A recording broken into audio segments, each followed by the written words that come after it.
Cek, Assalamualaikum warahmatullahi wabarakatuh. Baik lagi di channel Rusdi Ahmad Junaidi ya. Jadi kesempatan kali ini saya akan membahas tentang bagaimana menentukan pencapaian yang realistis. Jadi ini berawal dari hal-hal yang saya temui di sekitar ya. Ketika seringkali kita itu membandingkan pencapaian diri sendiri dengan orang lain, membanding-bandingkan diri dengan orang lain yang padahal kita paham betul bahwa orang lain memiliki track atau garis start yang berbeda dengan kita.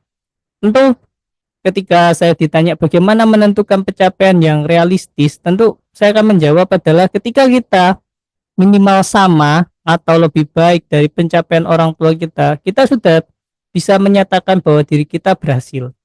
Berhasil di sini adalah ada dua ya kalau menurut saya. Pertama, berhasil mempertahankan apa yang telah dicapai orang tua kita sehingga kita tidak mengalami apa yang dinamakan downgrade.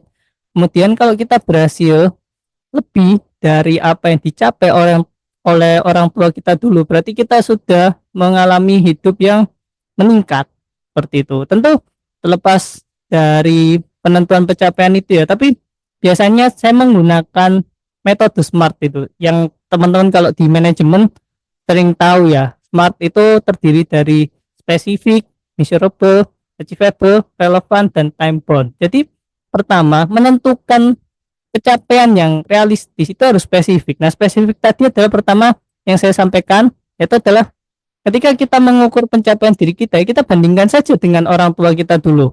Dulu contoh, orang tua saya berpendidikan SMA, bapak saya, ibu saya SMP. Tentu ketika saya mencapai pendidikan S2 bahkan S3, berarti saya berhasil melampaui pencapaian orang tua saya. Di situ saya bisa dikatakan bahwa saya berhasil.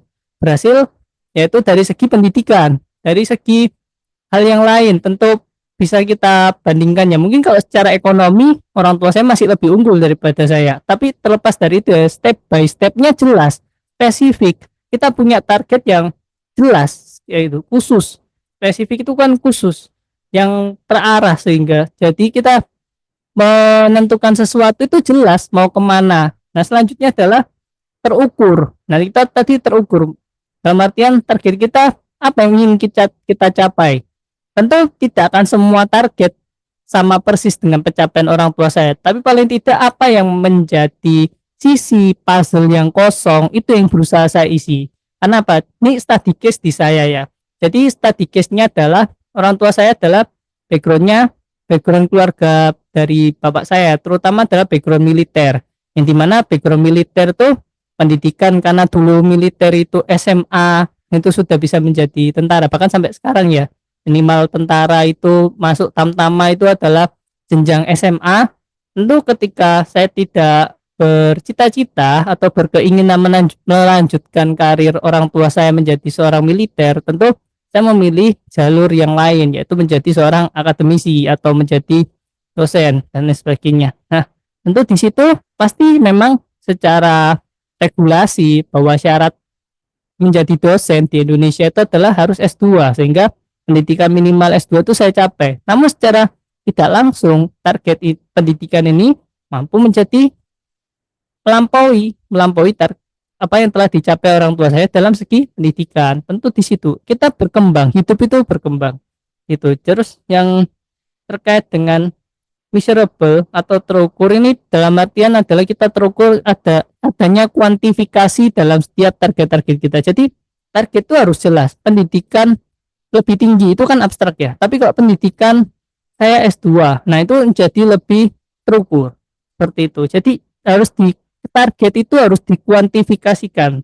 Seperti itu. Kalau dalam hal terkait dengan memanage diri atau manajemen ya seperti itu. Terus ketiga achievable dalam artian realistis tercapai. Nah itu tadi saya bilang ada hubungannya dengan bagaimana saya bilang kalau kita tidak bisa mengukur sepatu kita dengan sepatu orang lain, bagaimana kita tidak bisa membandingkan pencapaian kita dengan pencapaian orang lain. Dalam artian achievable adalah hal yang paling realistis yang bisa kita capai. Kita harus tahu bahwa oh ternyata power saya maksimal adalah 80. Tentu saya tidak akan membuat target lebih dari 80 seperti itu. Meskipun target yang sangat menantang itu akan mendorong motivasi ya. Tapi seperti ini, yang seperti saya sampaikan di beberapa video yang lalu, bahwa hidup ini adalah lari maraton. Tidak bisa kita langsung sprint, semuanya harus kita gas sampai titik darah penghabisan. Ada saatnya momen sprint, ada saatnya momen kita lari maraton. Kita harus menjaga napas, menjaga energi agar tetap apa? Sustain, karena hidup yang seolah lari maraton ini yang penting itu adalah keberlanjutan, kesinambungan, itu yang penting ya. Jadi ketika kita merasa bahwa target kita ini realistis untuk dicapai, maka lakukan, tentu dengan spesifik dan terukur yang tadi yang sudah saya sampaikan. Terus selanjutnya adalah relevan. Nah ini ada target-target yang kadang kita inginkan tapi tidak relevan, seperti itu. Target-target yang relevan ini tentunya harus pertama mendukung visi misi yang ingin dicapai dalam hidup masing-masing orang ya, karena kan tiap orang punya cita-cita atau visi misinya masing-masing. Tentu yang relevan adalah yang mendukung tercapainya visi misinya tiap orang tadi. Tentu relevan ini juga harus disesuaikan, banyak nilai yang harus berkaitan, dari segi nilai idealisme diri, kedua nilai materi, nilai apa ya, nilai humanistik dan lain sebagainya. Nilai-nilai seperti ini yang tentu kita harus dorong untuk menjadi senantiasa relevan ya. Terus kemudian terakhir ini adalah ada time bound atau jangka waktu.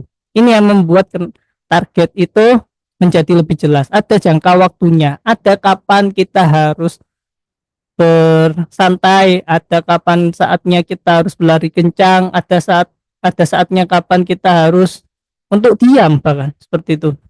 Sama seperti waktu saya tes CPNS ya, waktu saat saya tes 2 bulan 3 bulan sebelumnya saya sudah belajar mati-matian. Di situ saya sadar bahwa pertama saya pekerja, waktu terbatas, materi banyak, persaingan ketat, jadi saya harus belajar mati-matian. Di situ saya sprint dari bulan September atau Oktober ya, sampai sekitar akhir Desember itu tesnya, tes SKB, CAT itu. Jadi seperti itu, bahwa hidup itu seperti kita lari maraton, kadang tahu saatnya kita berlari dengan kecepatan konstan, kadang saatnya kita harus juga tahu kapan kita harus berlari kencang, seperti itu. Jadi itulah bagaimana saya mendefinisikan untuk pencapaian yang realistis, selain dengan metode SMART tadi yang biasa saya pakai ya, terutama untuk menyusun target-target yang berkaitan dengan pekerjaan kantor, saya biasanya pakai metode SMART itu. Terus ada juga metode lain seperti skenario planning, bahwa plan A, plan B, dan plan C itu bisa diterapkan seperti itu. Menggunakan stress test juga bisa. Ada sih, kalau untuk perusahaan-perusahaan yang sudah established biasanya menggunakan metode skenario planning dan juga stress test. Jadi ada kondisi A, kondisi B, dan kondisi C, dilakukan eksperimen, terus kemudian ada pre-condition, ada post-condition, seperti itu. Tapi untuk manajemen diri sih saya biasanya lebih pakai SMART, dan juga itu tadi target yang saya susun, yang saya rasa realistis itu adalah ketika saya mengukur pencapaian diri adalah dari pencapaian keluarga saya sebelumnya, terutama orang tua ya, bukan saudara ya. Kenapa saudara tidak saudara? Karena seperti ini, bahwa kita kan jadi dari satu generasi ke generasi, tentu kita berupaya agar menjadi generasi yang lebih baik dibandingkan generasi sebelumnya. Itu sih yang bisa saya sharingkan untuk konten kali ini ya. Jadi mengukur pencapaian yang realistis bisa dengan metode SMART, dan juga didukung dengan bagaimana kita minimal sama atau bahkan bisa melebihi pencapaian orang tua kita. Sekian, terima kasih. Wassalamualaikum warahmatullahi wabarakatuh.